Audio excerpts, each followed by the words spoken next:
Hello, friends and dear students. Welcome to RK Success Lab channel. Today we will discuss very powerful topic: how to control our mind. Mind is very powerful tool, no doubt.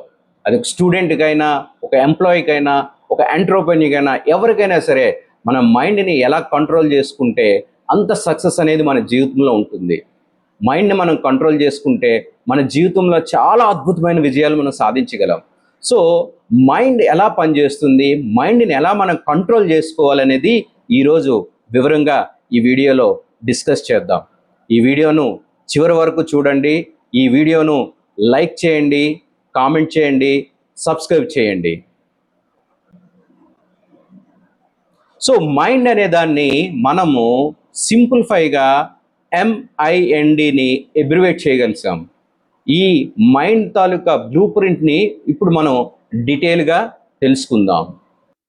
So ఈ మైండ్ని మనం ఎబ్రివేట్ చేస్తే M stands for move, I stands for interact, N stands for nurture, D stands for detox.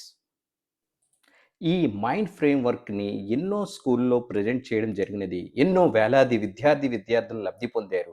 అంతేగాక ఈ mind ఫ్రేమ్వర్క్ని వాళ్ళ class రూమ్లో photo ఫ్రేమ్లుగా చేసుకొని use చేస్తున్నారు. మొదటిగా M స్టాండ్స్ ఫర్ మూవ్. మన బాడీ ఫిట్గా ఉంటేనే మనం ఏదైనా సాధించగలం. Health is wealth. ఆరోగ్యం బాగా ఉంటే మనం ఏదైనా సాధించగలం. సో మార్నింగ్ తప్పకుండా బాడీని మూవ్ చేయాలి. అంటే ఎక్సర్సైజ్ కానీ, యోగా కానీ, వార్మప్ ఏదైనా సరే బాడీని మూవ్ చేయాలి. అదే విధంగా మంచి పోషక విలువలు గల ఆహారాన్ని క్రమం తప్పకుండా తీసుకోవాలి. తగినంత నీరును కూడా తాగాలి. బాడీ ఫిట్గా ఉండాలి. I stands for interact. ఈ డిజిటల్ కాలంలో మొబైల్తోనే ఎక్కువసేపు గడుపుతున్నాం. ఈ మొబైల్ యూసేజ్ని ఆపి మన తాలూకా జాయ్ని, మన తాలూకా ఫీలింగ్స్ని మన స్నేహితులతోనూ మరియు మనకిష్టమైన మన కుటుంబ సభ్యులతోనూ మనం షేర్ చేసుకోవాలి. ఈ చేసుకునేటప్పుడు మనము డిస్ట్రాక్షన్స్ అన్నిటినీ పక్కన పెట్టాలి. మొబైల్ యూసేజ్ని పక్కన పెడి మన ఈ కుటుంబ సంబంధాలను పెంచుకోవాలి. Next N stands for nurture.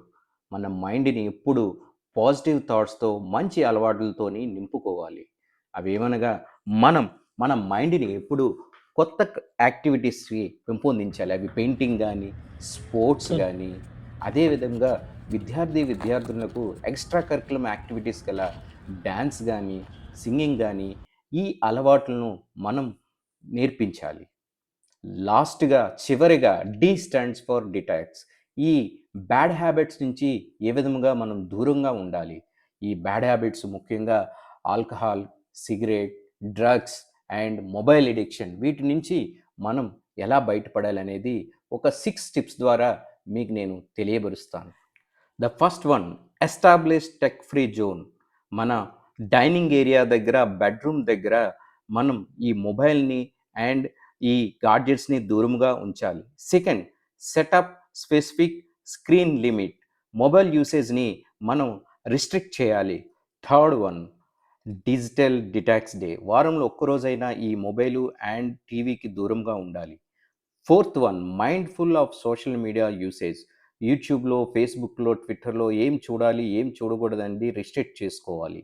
Fifth one, establish screen free morning and evening time. And sixth one, engage in offline hobbies.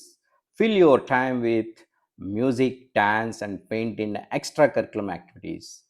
ఈ వీడియో మీకు నచ్చినట్టయితే సబ్స్క్రైబ్ చేసి షేర్ చేయవలసిందిగా కోరుచున్నాను. Thanks for watching this video. Me Ramesh Kondaveeti.